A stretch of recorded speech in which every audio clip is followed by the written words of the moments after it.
In the quiet hours of the night, when the world is hushed, and only the soft rhythm of your breath keeps time, let us drift back into the strange and shimmering world of ancient fashion. Clothing, after all, is one of humanity's oldest inventions. It shields us, defines us, and across the centuries, it has spoken silently about status, belief, and beauty. Yet behind the elegance of flowing robes and carefully woven fabrics lies a story of the bizarre, the eccentric, and the unexpected. Tonight, we will wander through the corridors of time and uncover the strangest fashions worn by civilizations long gone.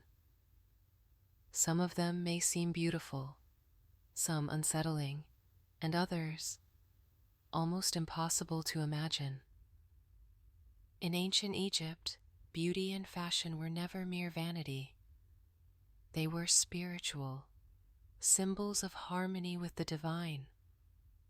But among the elegance of linen tunics and beaded jewelry, there were also peculiar details.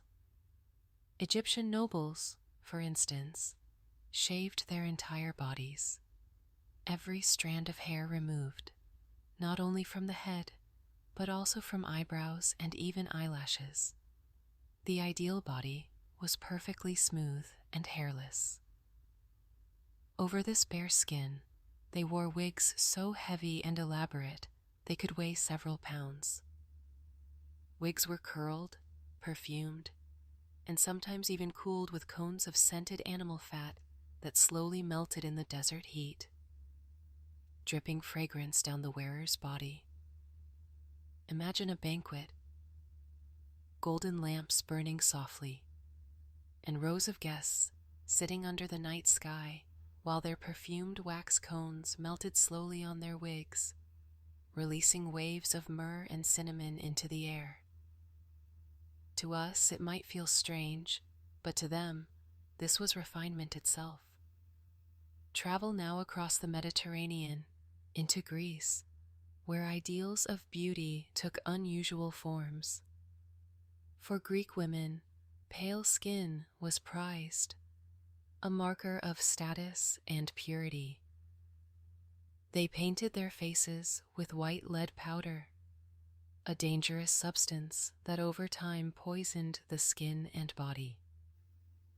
Some even painted delicate blue veins across their foreheads and arms to enhance the illusion of paleness, so fragile it seemed almost translucent.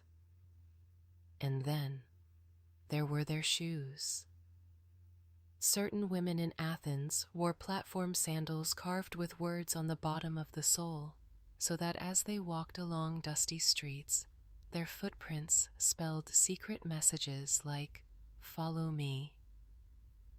A strange form of advertisement, a flirtation written into the very earth itself. Rome, inheriting much of Greece's fascination, added its own eccentricities. Roman women dyed their hair with an astonishing palette of colors. Some used crushed herbs, others mixtures of ashes and pigeon droppings to create shades of red, blonde, and even green.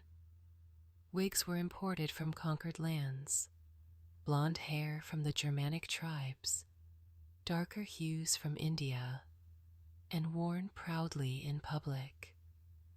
But perhaps most peculiar was the obsession with footwear.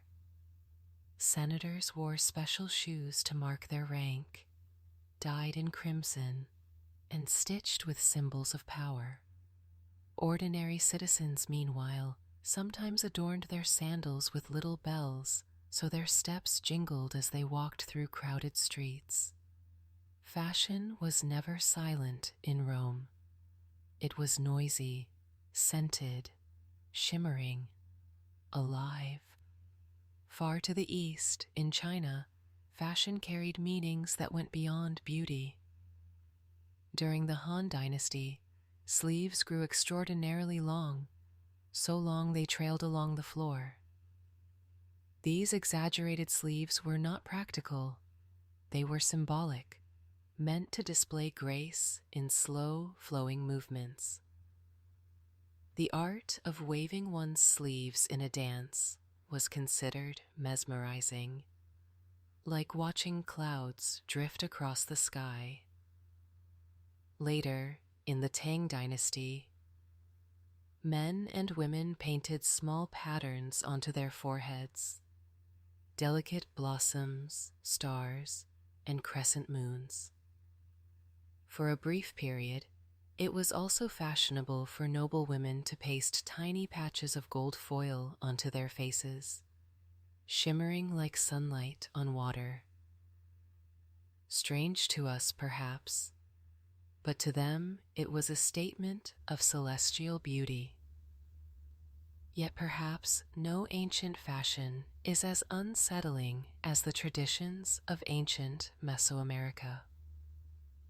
In Maya and Aztec cultures, the human body itself was reshaped to fit ideals of beauty.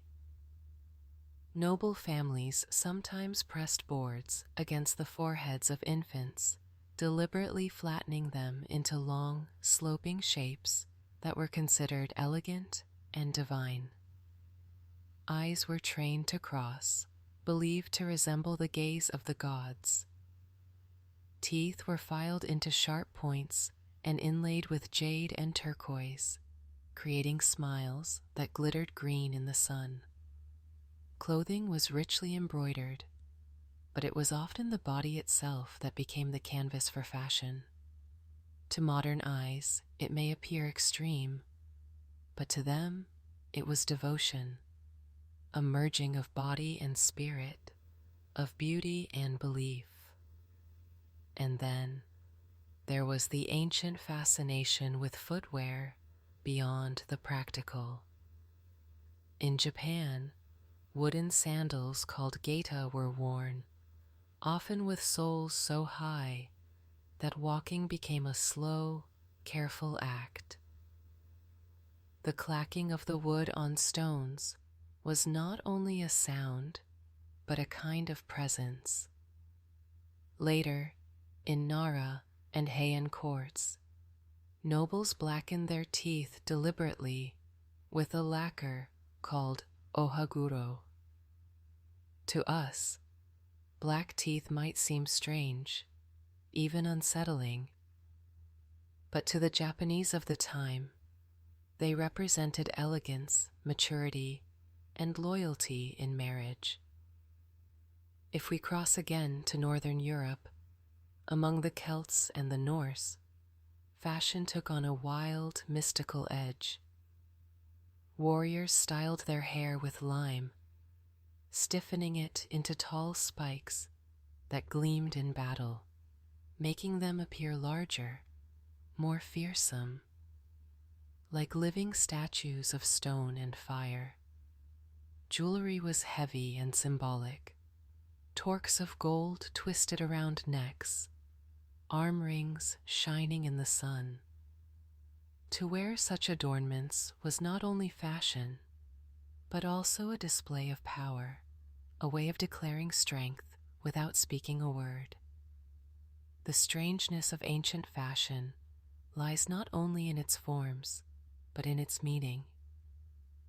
Every strange wig, every painted vein, every sharpened tooth was a language, speaking to the gods, to society, to lovers and enemies.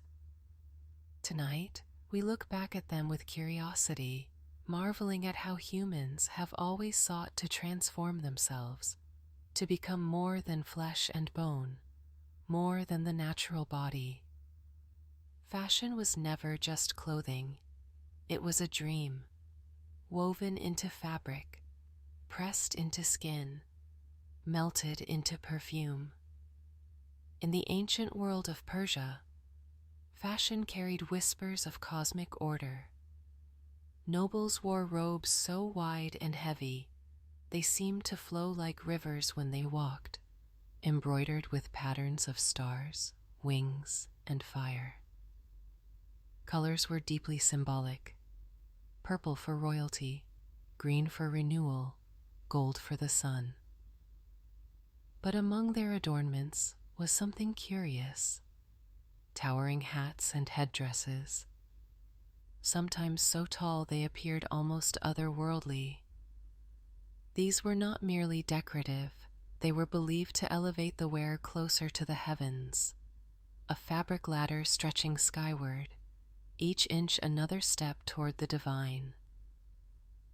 In the ancient Indian subcontinent, jewelry and fashion took on meanings of both sensuality and spirituality.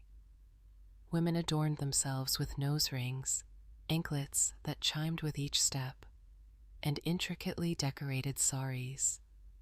But one of the strangest and most symbolic ornaments was the bindi, a dot or jewel placed between the eyebrows. To outsiders, it may have looked like simple decoration, but to those within the culture, it marked the seat of wisdom, the third eye. Centuries later, entire dynasties would also experiment with ornate ear stretching, turning the very shape of the body into a marker of status. Imagine golden discs, sparkling with gemstones, hanging from ears stretched so wide they framed the face like halos of metal.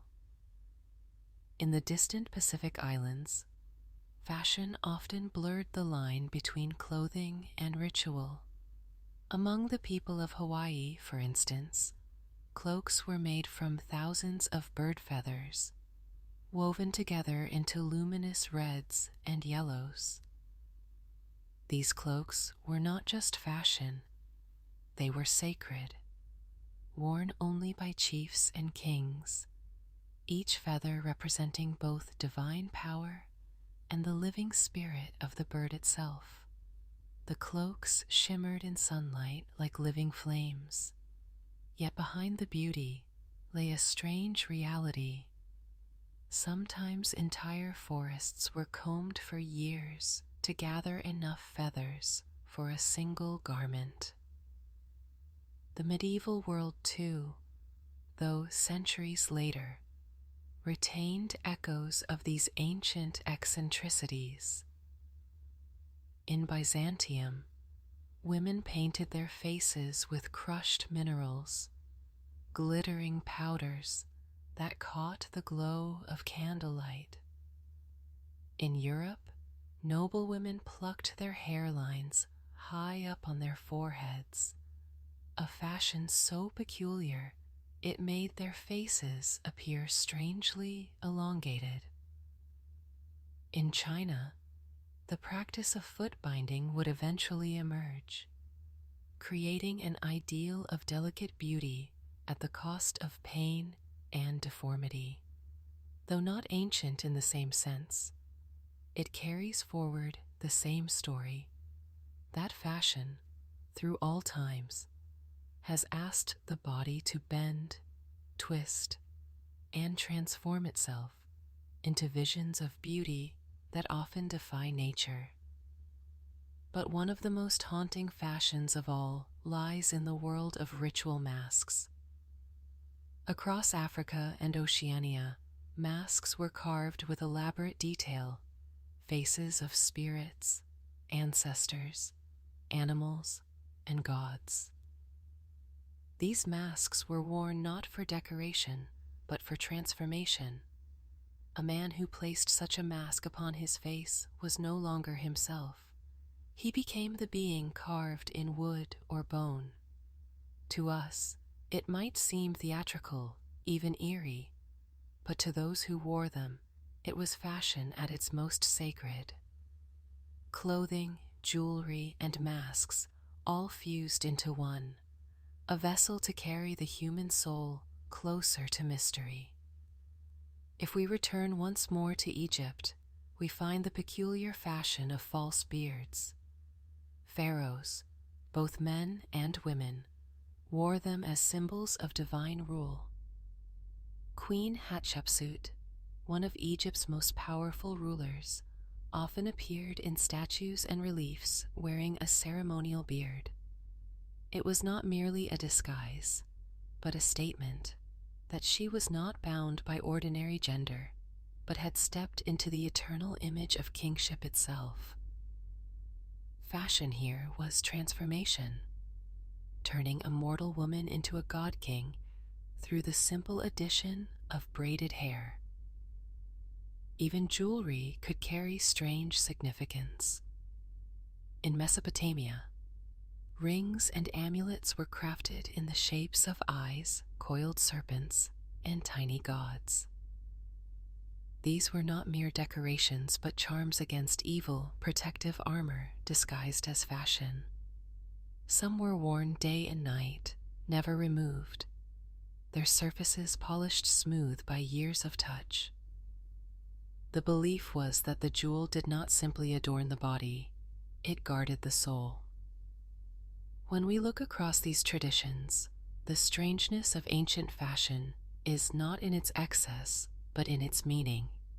To us, wigs dripping with scented wax, or shoes leaving messages in the dust, or teeth sharpened into jade-studded fangs may feel bizarre. But within each culture, they were threads in the fabric of life, ways of speaking silently about who someone was, what they believed, and how they wished to be remembered. Perhaps that is the most mysterious truth of all, that clothing is never just fabric, jewelry, never just ornament. Fashion has always been an act of imagination, a way to step outside the ordinary body and into a dream. And the ancients dreamed boldly. They dreamed themselves into gods and spirits, into beings of power and beauty, into creatures who could walk through time itself and leave us, centuries later, marveling in the dark at their strangeness. So as you drift into sleep, let your thoughts wander to these ancient figures. Imagine the rustle of linen in Egyptian palaces, the glitter of jade in Mayan smiles, the slow wave of silken sleeves in Han Dynasty courts. See the shadows of warriors with lime-stiffened hair, of queens with gilded foreheads, of chiefs cloaked in feathers glowing like fire. All of them walk through the corridors of history in garments that whisper secrets we can barely understand. And tonight, as you close your eyes, you too might feel a little of their mystery. For fashion is not only history, it is a dream stitched into the human soul, a dream that never ends. Thank you for wandering into the strange world of ancient fashion with me. If you'd like more journeys into forgotten mysteries and gentle stories of the past, I invite you to drift back here again and subscribe so that together we can keep exploring the quiet, wondrous corners of history, one bedtime story at a time.